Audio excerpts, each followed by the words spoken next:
ఉపాధి హామీ కూలీలపై తేనెటీగలు దాడి చేశాయి. ఈ ప్రమాదంలో సుమారు 30 మంది పైగా గాయపడ్డారు.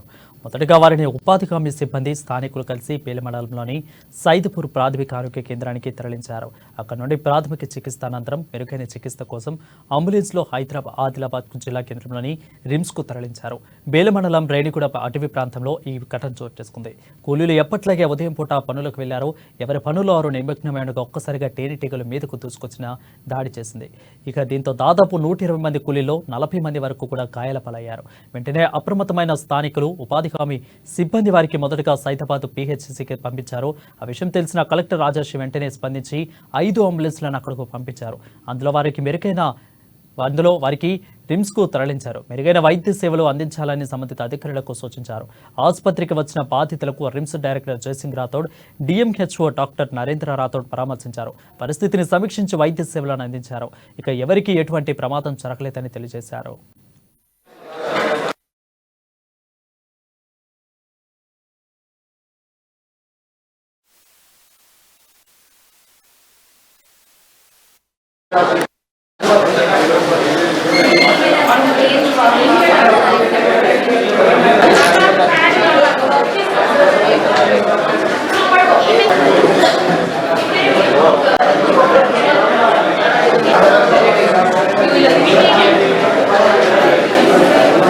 పెద్దది 125 ఉండొచ్చు సార్.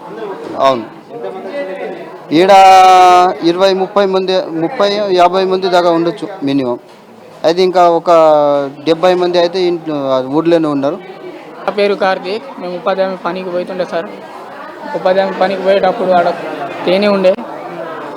తర్వాత అందుకు పోయినప్పుడు తేనె ఉండే. ఆడ ఎవరు ఏం చేసిండో తెలియదు, కానీ తేనె వచ్చి మమ్మల్ని తీసేసింది. ఎక్కడ ఏ ఊరు? రేణిగూడ. అది సైద్పూర్ లోపల. 60 మంది. అవును సార్. 60 మంది పనికి వెళ్ళారు. అవును సార్. Good morning. ఈరోజు రేణిగూడ విలేజ్ బేల మండలంలో ఏదో ఉపాధి హామీ పథకం కింద ఏదైతే ఉన్నారో పనిచేయడం పోయారట.